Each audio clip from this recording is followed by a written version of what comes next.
What's going on, guys? We are live here at Tyler's Talking Sports. This is episode 32. We're calling this one the solo because this episode's going to be a little different than most. But before we get into any of that, if this is your first time ever listening to Tyler's Talking Sports, welcome. Happy to have you guys here. Be sure to follow us and like us on all social media. We're easy to find, Tyler's Talking Sports. We have the same profile picture on everything, so be sure to check us out, especially on Facebook. We're trying to get to 500 followers. Also, if you enjoy the podcast or you enjoy listening to my voice, you can find us on all major podcasting platforms: Apple Podcast, Spotify, Amazon Music, iHeartRadio, SiriusXM, you name it, we're on it. Like I said, this is episode 32. I've renamed this one the Solo, and in this episode, we're going to break down the NL East. Originally planned and normal episodes, my brother from another mother, Tyler Castle, is on the other side of me.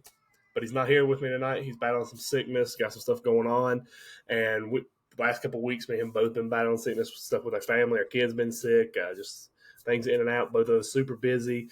But here we are. My name's Tyler Hess. I hope you guys are excited for this episode. First and foremost, though, I hope my buddy, Tyler, hope you get better, bud. I hope you're able to get back with us. We should be recording another episode to drop Monday night. Hopefully he'll be back on the mend and everything. Hopefully I don't catch nothing. But in this episode, though, like I said, we're going to talk about the NL East. Before we get into anything, I want to apologize to you guys for us content being a little slow since the Super Bowl Live we did, the pregame show, which we absolutely enjoyed, and want to thank everybody that came by and said hello, and we talked for a while. That was really fun. Can't wait to do another one of those. Again, sickness has been killing us, but hey, we'll be back to our 2-episode minimum probably next week. We'll probably hit it up next week. We'll drop 2 episodes per week, Lord willing, and as long as nothing crazy happens. But I want to go over just a couple sponsors. Our first sponsor is Next Level Fitness Club. They're located here in Lebanon. They have the website, nextlevelfitness276.com. Check them out there. They offer trainers, personal trainers, classes. They got it all out there, guys. It's an incredible gym, state-of-the-art, really good here in Lebanon, Virginia, so be sure to check them out. Other sponsor I have is Isaiah 117 House here in Russell County.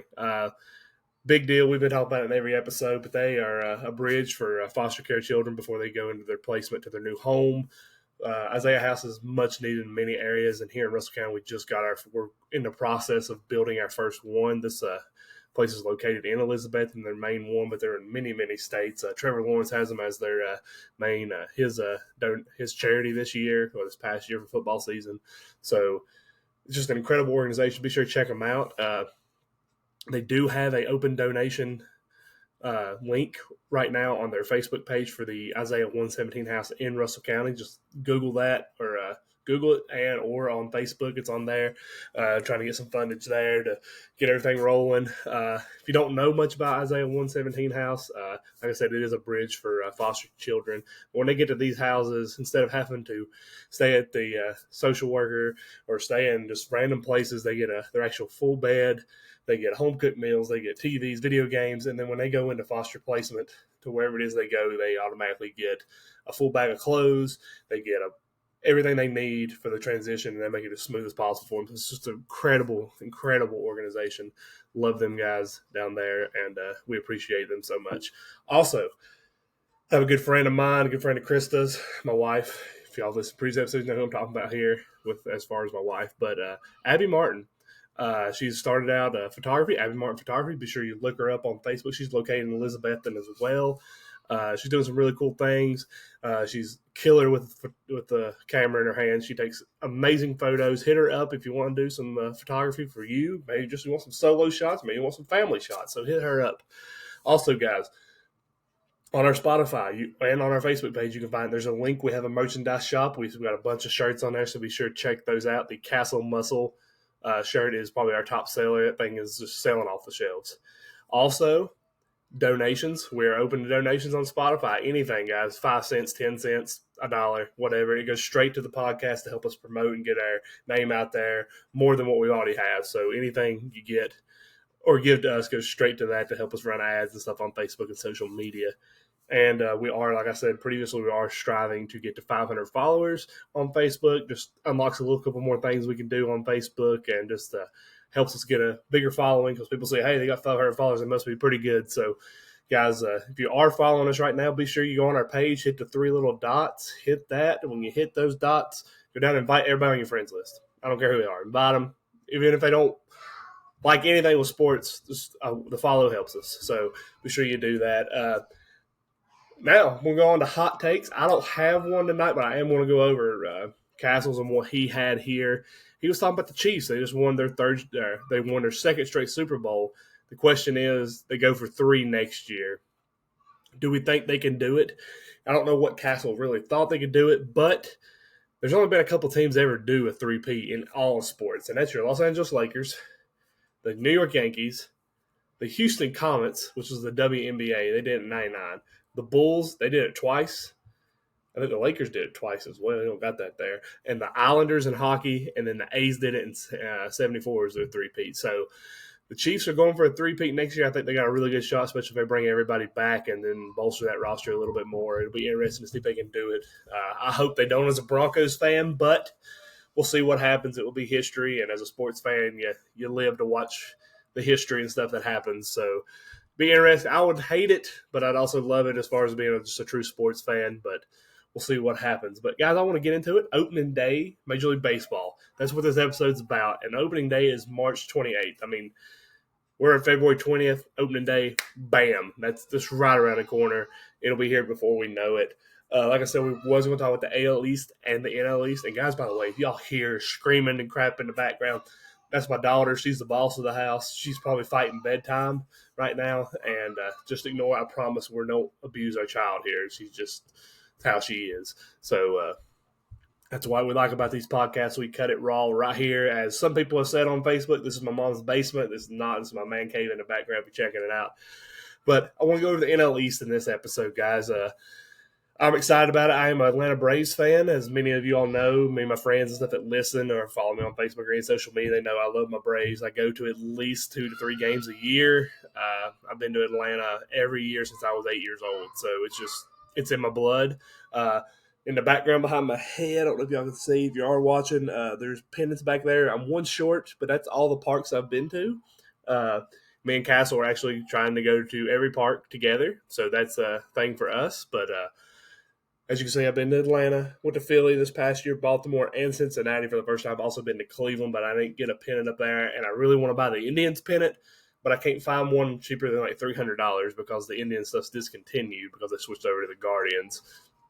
So, but I want to get into this episode. I want to get into the nitty-gritty of it, and it's the NL East. And, guys, this Atlanta Braves team that's coming in, I'm completely unbiased here. This team, top to bottom, as far as their batting order, is going to be just unreal. It's going to be one of the best lineups, not only in 2024, but it'll be one of the best lineups, I think, in baseball history.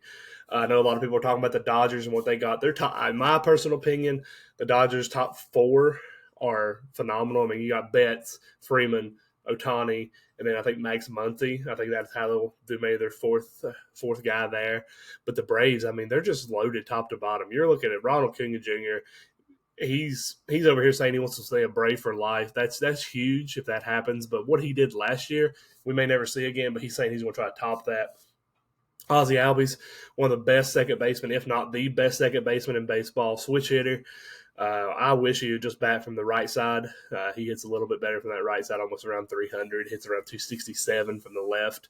But he generates power from the left, so I've watched him hit a couple walk-offs on that left side, put him into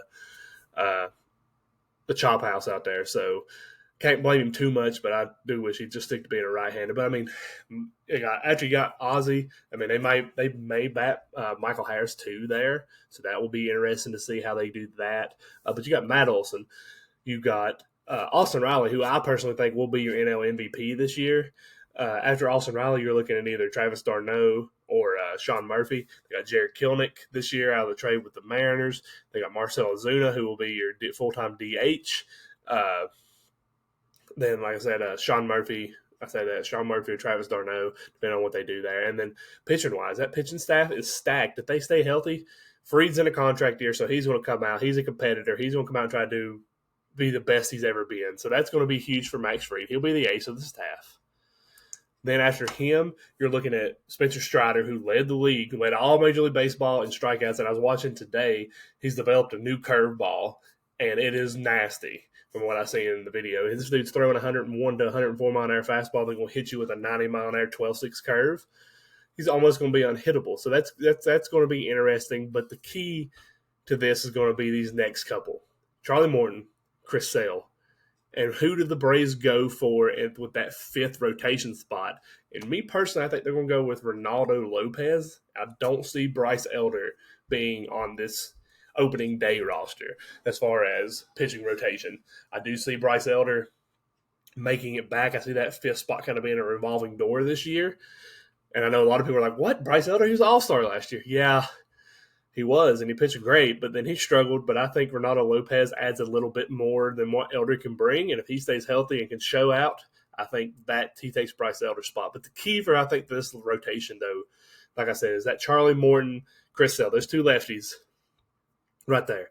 I know a lot of people have gave the Braves flack and gave me personal flack about the Chris Sale trade, about giving up Vaughn Grissom, sending him there. We didn't need Grissom. It gave a great opportunity for Grissom to be the star for the Boston Red Sox and help build that young team. Them, Rafael Devers, that whole thing. That's going to be great to see. Vaughn Grissom, love the kid. He's going to be a superstar. Chris Sale, though, people are like, oh, he's always hurt. I agree. Hurt. Big waste of money, big waste of trade space for the Boston did. But Chris Sale brings to Atlanta another veteran arm. He's younger than Charlie Morton, and there's something about Atlanta with pitchers that just it helps them. They get that extra couple of young years on them, and I really think you're going to see Chris Sale. I don't think he's going to come out and be a Cy Young by no means. I do not think that he's going to be dominant, but I do think you see anywhere from 5 to 6 innings per outing. And I see if Chris Sale can win 10 games for the Braves will be your best team in baseball this year. If Chris Sale wins 10 games, I don't care if he loses 20 games, but if he can win 10, the Braves will be your best team in baseball this year. And his ERA, he keeps that thing down to where he had it last year. I mean, I think he did get hurt a little bit last year, but he was still I think he was under 3 for most of the year. I think he had 22 appearances. We get that. I mean, it's nasty. As far as the rest of the pitching and everything, the bullpen is going to be key for the Braves this year. They do get, excuse me, guys. They are getting A.J. Minter back. He was out all last year, I think, or most of the year with Tommy John surgery. They get him back. There's been a lot of people with the Braves that are like, Minter, which one are we going to get? We get 2022 Minter, it's over. I mean, if you all go back, he was the best reliever in baseball that year. And with everything else coming in, I mean, bringing back that whole bullpen and a couple more added pieces. But the big thing I really want to watch for the Braves as far as pitching this year is Hurston Waldrop. If you don't remember, last year the Braves drafted him out of the University of Florida with the 24th overall pick. This dude, I watched him in the College World Series. I watched Florida a lot last year because Georgia was playing him in baseball, and I watched the SEC baseball a lot. Absolute stud. They almost made it to the College World Series last year, but reminds me of a young John Smoltz with an incredible fastball. But as far as the minor league last year, across all 4 different minor league levels in 2023, Waldrop posted a 1.53 ERA and struck out 41 batters over 29 and a third innings. He's still getting acquainted to the professional scene, but it won't be surprising if he arrives in Atlanta at some point in the 2024 season. Could see him come out of the pen, but he could make a run for that 5th starting spot sometime around the All-Star break, maybe after that, depending on where the Braves are sitting. But definitely could see him in the bullpen this year, and I think that would be just phenomenal. Guys, I'm working too much on my plate right now, I think, but I enjoy this. But anyway, Ozuna, the big thing, let's go back to that lineup. Can Ozuna, and this year, you don't have to worry about him playing left field. He's going to be a DH. The big thing with Ozuna, who was 1 game away, guys. This dude, for Braves fans, y'all know this, but people who are not Braves fans, last year they were in Miami. They already had plans of cutting him. Ozuna had already packed his bags and was ready to be out of Atlanta, and he had 2 home run game. One was a grand slam, and the other one was a 3-run home run against the Marlins. And from that point on, Marcell Ozuna hit over 340 for the year and ended up hitting 37 home runs. Unreal. He had 40 home runs. Can he repeat that this year? I wanted to say no. but I don't think that it's a big fall off. I say he's still a 30 home run guy, hitting around 289, 290. And if the Braves get out of the DH position out of Ozuna, that is huge. Absolutely huge, because they're going to have the 2024 NL MVP on their team playing third base in Austin Riley. The only question is how many MVPs will Austin Riley win for the next 10 years, because he's with the Braves for 10 more years. And I think this is the first MVP he wins will be this year. And then I think you're looking at probably 3 or 4 more MVPs out of Austin Riley. I think he takes that. Him and Acuna will be battling for that MVP. But the Braves, like I said, their bullpen depth is going to be very interesting this year, because they probably have the most depth in the NL, maybe all of Major League Baseball as far as the bullpen goes. So I think the bullpen will be key for them, especially if they have to take that late October run to Philadelphia, which I hope. I don't want to repeat Philadelphia. I'm getting tired of the Braves. See, I'm getting tired out here. I'm getting tired of the Braves getting put out by the Philadelphia Phillies. Kudos to the fans, kudos to that stadium, kudos to that team, but I can't stand them. I can't stand it. I sat there last year when they played the Padres wearing Atlanta Braves stuff, and I was being told, get the F out of here. I mean, Philly fans love them, super passionate, but can't stand them. But before I move on from the Braves, a couple things I want to cover. One, can they stay healthy on that pitching staff? And I believe they can. I think this year they put it all together as far as the pitching staff. I think that stays healthy. The other thing is, can they get over last year's failure in the playoffs and use that as motivation? Because if you remember, the Braves came in, they were the team. It was like, Braves will be in the World Series, who they playing? And then they flopped. They choked. It was terrible. The Phillies just dominated them on all aspects of baseball except for one game, and the Braves got lucky in that one, in my opinion. It's going to be interesting to see how far they can go and if they can use last year for motivation. The other thing is the newly acquired left fielder. This is the first time the Braves have had a full-time left fielder probably since I don't know, man. It's been a while since they've had Eddie Rosario, but he platooned a little bit with Rosario or with Marcell Ozuna. But Jared Kelenic will be huge for Atlanta. I think he will finally come into what the Mariners thought they were going to have with him when they drafted him. I think Atlanta gives him a little bit more energy, a change of scenery. I think you see a big season out of Kelenic, hitting almost 300, probably with around 20 to 25 home runs out of him, which will be huge for that lineup, because you're already going to have Acuna smashing them, Riley hitting close to 50, Olsen will hit over 50, Ozuna hitting close to 40. Braves, they ain't skipping a beat this year. It's just if they can make the playoffs, how far can they go? And I think if the pitching staff stays healthy and the bullpen stays intact, there's no sense that the Braves should not be representing the NL in the 2024 World Series. I also believe, with this being a contract year, because Free's been avoiding arbitration for the last 2 years, and I'm worried that he's going to go home to the Dodgers this next season, 2025. But with this being a contract year, guys, I am so sorry. I keep yawning. With this being a contract year, I really think you see Max Fried go all out. I think he stays healthy. I think you see the best version of Max Fried, and I definitely think he is your NL Cy Young Award winner. There's just no reason he can't. If he stays healthy, there's really not a better pitcher than baseball, other than maybe like Garrett Cole. Outside of Garrett Cole, we want to talk Spencer Strider. There's not many on a list that are better than Fried when Fried's 100%. And so we're interested to see how he does this year. I do predict the Braves to win 104 games this year, and I think they get their 7th division title. But again, the question is, with 104 wins, it don't mean nothing if you don't make a deep playoff run. And that's going to be the huge question. Can the Braves make a deep playoff run? And this year I think they do put it all together, but only time will tell. Injuries happen, stuff happens, but I think it's all lining up for the Braves this year. I want to move on, though. We got the New York Mets in the NL East, and probably the biggest disappointment of 2023. Let's go back to that roster. They had Verlander, Scherzer, Pete Alonso, Starling Marte. It was just that team was going to be it. That was the team that Nobody was going to touch in the NL East, and they almost finished last, and they probably would have if the Nationals hadn't been that bad. But here's the thing with them. Of course, 2023 team was historically disappointing, which led to the trade deadline where they sold everybody.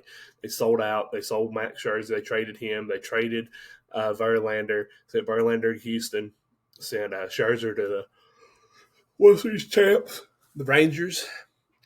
But here's the thing with 2024 Mets. Though a big chunk of their core that won 101 games in 2022 is still there, the overall roster is still solid. It has plenty of upside, and the team could jolt with the arrival of a handful of potential high-impact prospects during the summer. So that's going to be the thing. If they can get those prospects up, and when they bring them up, and where the Mets are setting come the summertime, around All-Star break, that's going to be key for the Mets. The Mets don't need to cruise into All-Star break. They need to be going in they need to be setting at least 7 to 8 games of the Atlanta Braves by All-Star break. And they do that, and then what they're going to bring in prospect-wise could set them over the hump. That's going to be key. Those prospects and what they got there is going to be a huge ordeal for the New York Mets. The other situation they got is the DH situation. The Mets had 4 glaring needs this last offseason. Fill out their starting rotation, add a starting caliber outfielder, and add at least 2 solid relievers, and find a legitimate designated hitter. They signed Luis Serviano and Sean Medea, and traded for Adrian Hauser to fill the rotation. They re-signed Adam Ottavio to fill and inked Jake Diekman and, excuse me if I miss this one, Shintaro Fujiyama to bolster the bullpen. They added Harrison Bader, that is your outfielder, and one of the best defensive outfielders in baseball. Not a big hitter, but big on defense in the outfield. But they did not address the DH. Brandon Belt, he's still out there. J.D. Martinez, he's still out there. They have to go out there and sign one of those, in my opinion. You got to bring Brandon Belt in. J.D. Martinez will be huge for that roster. You bring J.D. Martinez in, that fills that void at DH, and you don't have to start Mark Ventrose at DH. Ventrose is still unproven, but he does have a lot of power, but he does not hit for average. The big thing with Ventrose is, can he produce enough to make passing on all of the proven designated hitters? Can he make a passing grade compared to all the other DHs out there? I just don't think he's got that yet. But if they do turn to him, they should simply just let him sink or swim. Since he can hit both righties and lefties, there's no reason to shield him against the right arm. So if he's out there, you play him every game. Every game, no matter who the pitcher is, whether he's hitting $150 or hitting $350, he needs to be out there. And if that's where they go, but I do think you see them sign somebody. I think sometime here in the next couple of days to weeks, you see them bring in somebody like J.D. Martinez. The other big question for the Mets, though, is who plays third base? This probably would have been Ronnie Machero's job to lose, but he will miss most, if not all, of the 2024 season after having surgery on a torn ACL he suffered in winter ball. So go figure. Winter ball got one there, and if the Mets can't catch a break, I mean, you go back to last year's World Baseball Classic, Edwin Diaz, stud. They get him back this year, which will be huge for that bullpen if they can get to a point where they need him. But I think you look at third base, Ventrose could be in the mix of that if they go find a DH to keep him out of the DH spot. But my personal opinion, I think it's Brett Baty. They brought him up last year. He played really good. He was hitting over 300 there for a minute. But he started struggling. But I think this year could be an enormous opportunity for him. This could be the year that he comes into his own. We've been hearing about Brett Baty for a couple of years now. And this year he's going to be on the spring training roster. I think he is the starting third baseman opening day for them. He's still 24 years old. And he's only had a very small sample size of baseball. But he's a very confident hitter. And, I mean, that goes back to his debut in 2022. So he's had some moments. It fizzled out for him. But he struggled on both sides of the ball and was demoted to AAA last year, AAA Syracuse, during the season, so he could get things right. Baty ranked raked after he was sent down, but his struggles continued after he was brought back up, with him looking lost at the plate at times, striking out too much and not hitting nearly with enough power. And that was a big thing for him. Like, he came in and it was like, oh man, Brady, he's got it, but then he just lost it. So if he can get it right, hit a spring training, win that starting job, be the guy at third base for the Mets and get consistent at bats and consistent games, I think Beatty could be the guy for them at third base, and he could be a big piece to this Mets roster. The other thing is, though, there's superstar, well, used to be superstar because he can't stay healthy anymore, but it's Starling Marte. He can stay healthy. It's huge for the Mets. There's a lot of reasons why the 2023 Mets stumbled, and him being part of the injury list is part of that. Marte had a double groin surgery in 2022-2023 off season, and was simply a shell of himself at the plate and in the field during the season. He was unable to generate much offensively and was slow in the outfield, often failing to make catches that should have been routine. While Marte tried to contribute while not full strength, he was limited to just 86 games last year. And even during those 86 games, he wasn't even close to the player that he was in 2022.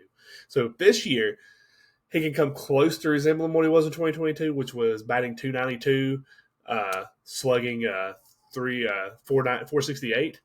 That would be huge for the Mets. And honestly, the overall ceiling could rise to another level for the Mets if Marte can go back to that 2022 year. The other big thing here with the Mets is this bullpen. It's stacked. It's looking pretty good. The Mets spent the first few months of the offseason adding lots of low-risk relievers and on split contracts or minor league deals they contain during the spring that contain spring training invites.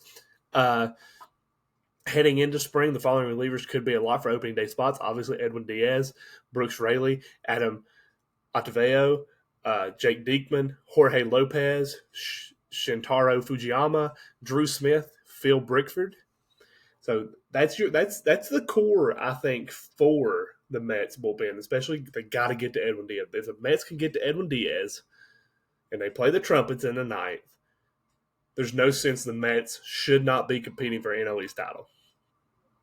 And if you go back and listen, there's a lot of shoulda, couldas in this, or shoulda, ifs, whatever. And I think we're going to look back on the 2023 Mets or 2024 Mets and say shoulda, coulda, woulda with them. But the big thing with the Mets, we've talked about it. They got incredible prospects coming up, guys. The kids. It will be a shock if any of the Mets' top prospects break camp with the team, but some of them are tantalizingly close. I mean, they're like on the brink, and some of these veterans that have been there, their job could get a little sweaty for them. And the ones that are close to being to spring training or being in the big leagues include Drew Gilbert, outfielder, which they need. Luis Angel Acuna, yes, that is Ron Acuna's brother, infielder. Jet Williams, infielder, outfielder. A right-handed pitcher, Christian Scott, and right-handed pitcher, Mike Vassell. Among that group, Gilbert, who raked at AAA last year after coming over last year in the Verlander trade, and Scott, who had a 2.57 ERA last year and finished the year in AA Binghamton. I don't know what Binghamton is. I guess that's in New Jersey or New York. Could possibly get the call to Queens before the summer. Other prospects who will be at spring training include Dominic Hamill, Kevin Parada, Nate Lavender, the latter of whom could find himself in the bullpen with the Mets at some point this season. Definitely can see Lavender making the bullpen because that's a big thing for the Mets right now. The other thing is, can the Yankees, and I know you're like, oh, we're talking about the NL East. Why are you talking about the Yankees? The Mets, the crosstown rivals, the Yankees got a lot going on. They got Soto, they got Judge, they got Cole. Who knows? They're talking now. They may get Blake Snell. They may get another big pitcher. Who knows what they're going to do? The Yankees, on paper, should be successful in 2024 if Boone decides to learn how to actually coach and control and learn how to work the pitching. If the Yankees are dominating the AL East, can the Mets ignore that and block out the New York media and focus on what the Mets need to do? That's going to be huge for them. The other thing is, can they look past last year's collapse? I mean, last year was supposed to be the year, and then it just fell apart. So can they look past that? The other thing with them, Pete Alonso, he's not locked in, and it sounds like he's testing free agency. But can they lock him down to a long-term deal, or is he gone at the end of the year? I think he's gone to trade deadline. I think you see them move on from him at the trade deadline. Whether the Mets are in the hunt or not in the hunt, you go get value for him. You don't let him walk when you get nothing. You send him somewhere, you bring in what you need. And the other big thing here, Francisco Alvarez. This dude's an absolute stud. My opinion, the best player on the Mets right now and one of the most exciting players in all of baseball. He's an incredible catcher. The dude hits for power. He reminds me of a very, very more athletic, if that's possible, Pudge Rodriguez. I mean, dude's insane. So it's going to be interesting if he stays healthy and how far he can carry the Mets this year. Can they feed off of what he's bringing to the table? And can that fan base embrace him and just carry it into the postseason? But as for the Mets, I told you the Braves, I think they win 104 games. I think you see the Mets fall here, guys. I think they're under 500 this year. I think 80 and 82, but that easily could be 82 and 80, and we're talking maybe a wild card for them. It'll be interesting to see how far they can go with some of the holes that they got. Now, let's move into Philly. Good old state of Pennsylvania. Guys, I don't like the Phillies. I don't like Harper. I may have grew to like him a little bit more over the last couple of years, but still, he's on my do not like list. I do not like anybody. I don't like Real Muto. I don't like hardly anybody on that team.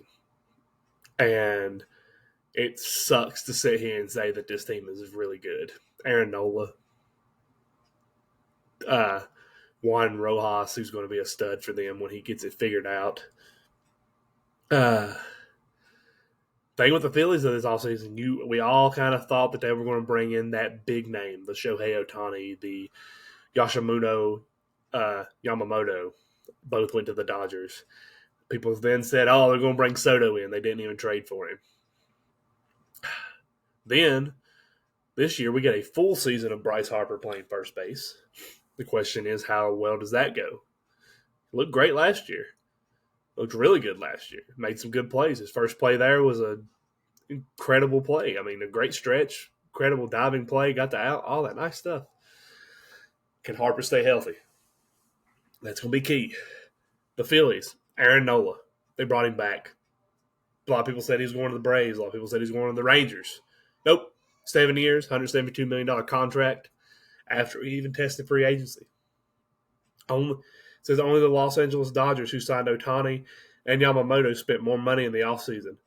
It might have been Dave Dombrowski, who is their GM's quiet offseason as baseball executive. But the Phillies remain in well positioned to challenge for the World Series. They spent a lot of money.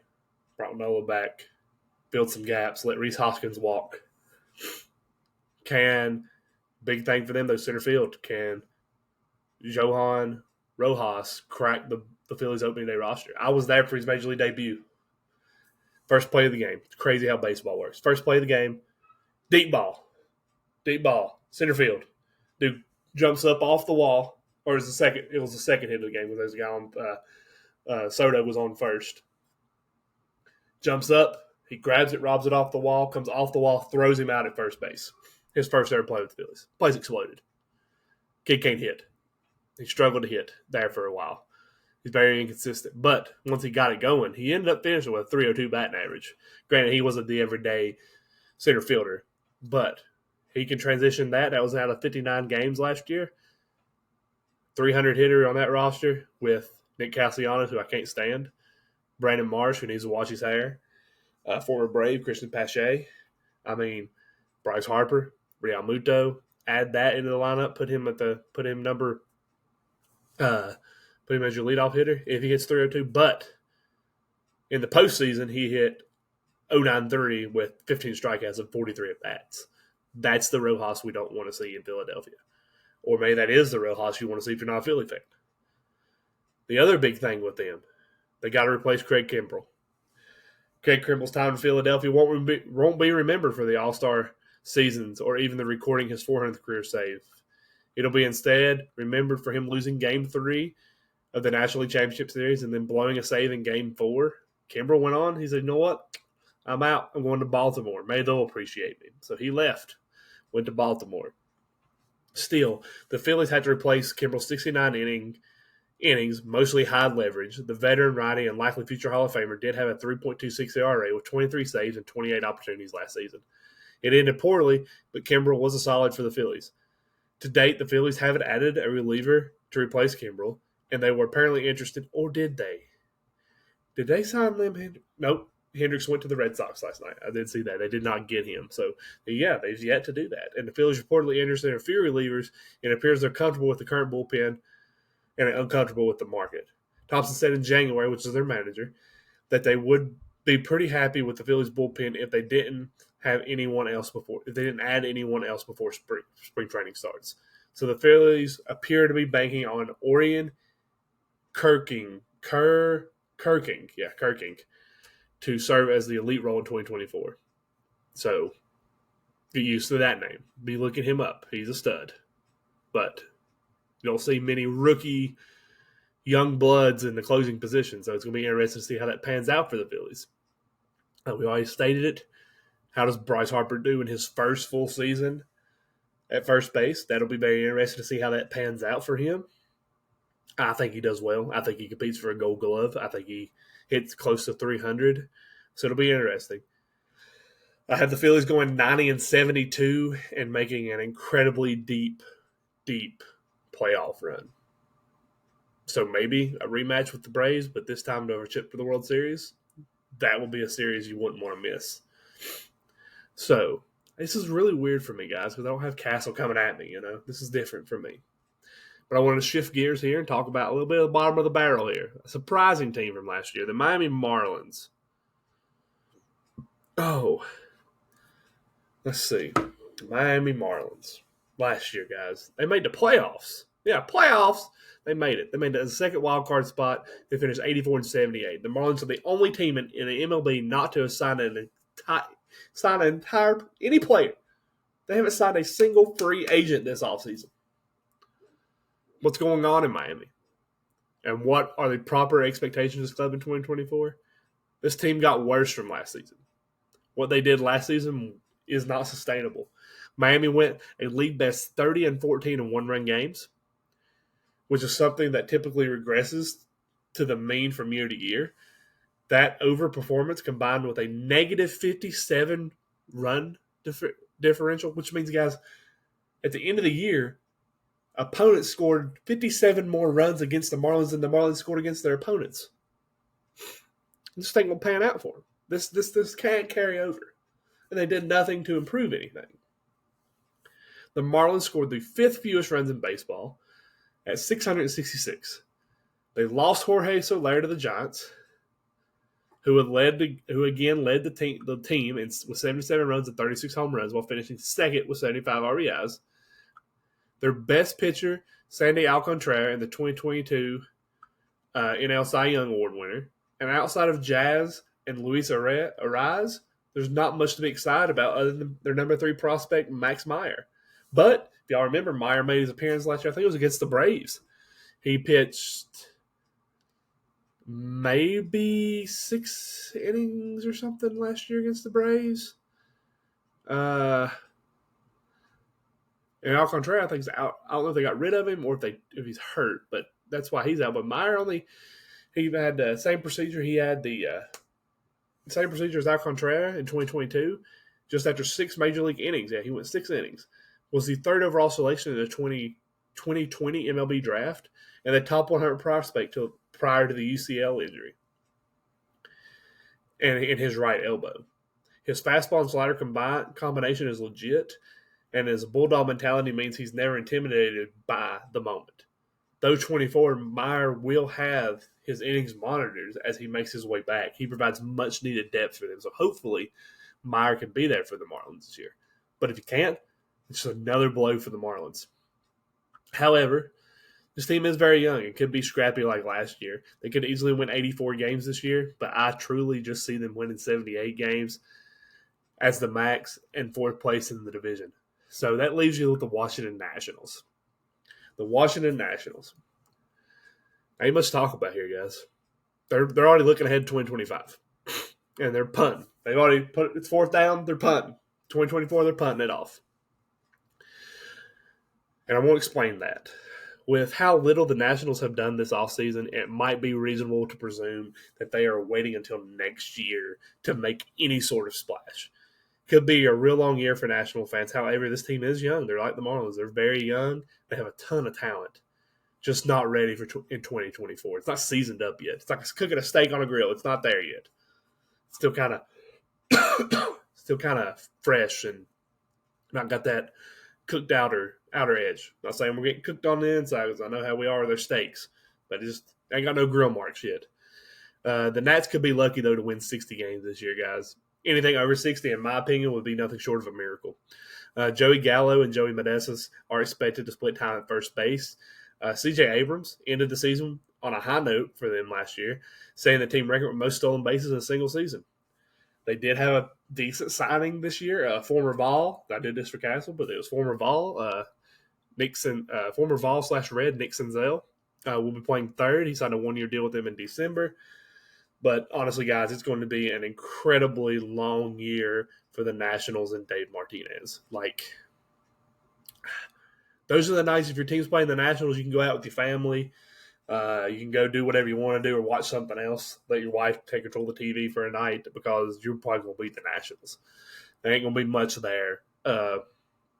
But next year, 2025, could be a different story for them. That team gets a little bit more, gets a couple more pieces, and those young players get another season under the belt. It could be completely different for them next year. Some things, though, we want to go over, though. The predictions, though, I kind of went over them.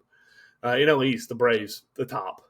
104-58 should be their record. Philadelphia 90-72. The Mets 80-82. Miami Marlins 75-87. And get ready, Nationals fans. We're ready for a miracle. We're going to win 66 games this year, but you're going to lose 96. We talked about the Chris Sale trade. We talked about the Jared Kelenic trade. Last year, Kelenic hit 253 with 11 home runs, 49 RBIs. I think you see that go up. I think his batting average gets around 280, 290. I think you see at least 20 home runs and well into the 60s, 70s with the RBIs. Max Castillo was a right-handed pitcher that the Phillies picked up. They claimed him off waivers from Boston. They spent a lot of money, but not any big names. But that's what you kind of want to see, though. They have established talent, the Phillies do. So why go out and spend money on players that are already established just to fill our pieces? And I think that's what the Phillies did. And that's why they're going to be dangerous this year. Very dangerous. I already went over the Mets and their signings. Miami, Caleb Ort. Not much there from him. And Washington, they signed Joey Gallo. Castle, this was what he said. He wanted y'all to know why are the Braves the NL East favorite in 2024? He says, why wouldn't they be? They have their guys locked in for 10-year contracts. They're hitting top to bottom is very solid. Last year alone, they were 8 guys who were selected in NL All-Star game. Had 2 guys, Ronald Acuna and Matt Olson, who were running for NL MVP. Not to mention their rotation. Castle says he looks for them to finish the season strong and be in the World Series talks again for the 2024 season. Castle, for me, said, do you agree with this prediction? If so, why? And if not, why? I said yes. Or Castle says yes. Sorry, he asked himself, I guess. He said, yes, I agree with this prediction. The Braves will be very good for the next 10 years if they stay healthy. They should be top, either first or second in their division for years to come. Guys, they know it's going to be fun this year. Braves fans, get ready, guys. Buckle up. It's going to be an incredible year. It's going to be an historic year. Philly fans, get ready. That series, the Braves Phillies, is going to be can't miss baseball this year. If they're playing each other, you need to get to your TV. You need to turn it on because that's going to be incredible baseball all year. And hopefully that's what we see in the NL Championship Series to get to the World Series. That's what we want with that NLCS. As far as everybody else, the Mets can make a run. The Mets could be a really team that nobody talks about, and then bam, they're there, and we're like, holy crap! Like we're looking maybe at a possible second wild card spot. Like 3 teams can make it out of the NL East, but I don't think you look at Miami and Washington. I think their playoff hopes are nothing this year. Other than that, guys, that's all I got for this episode. College baseball started off, guys. Get ready for that. That started on the 16th. A lot of big things happening. Got some local teams playing. We got King College, Emory and Henry, UVA Wise. But anyway, guys, we're going to end this episode here. I hope you enjoyed our my NL East breakdown. I hope y'all don't boo me off. I hope I haven't lost my job here after this episode doing it by myself. It was completely weird. I don't like doing it by myself. But I hope y'all enjoyed it. Be sure, guys, when this episode goes live, it'll be live tomorrow, which you already know. It'll be, what is it, Wednesday? Yeah, Wednesday, the 20th. Today's the 19th. Tomorrow's the 20th. Hope y'all have a wonderful Wednesday. Enjoy. Also, guys, sign your kids up for Little Leagues everywhere. Sign them up. Get them out there. Play Little League. Volunteer. Volunteer for your local Little Leagues. Go out there and have fun. This is the best time when you're having kids. It's Little League baseball season. Enjoy it. Y'all have a wonderful Wednesday. Have a great rest of your work week. Our next episode will be out Monday, the following Monday, which I'll get you a date on that one. Our next episode, if I pull up a calendar, will be Monday the 26th was when it'll go out. We're going to go over the AL East. Go really in-depth with the AL East, talk about that, where we think that division is going to go. Hope y'all enjoyed this episode. Hopefully Castle is back. Hope he gets better. I love you guys. Y'all have a good one. Thank y'all. Peace.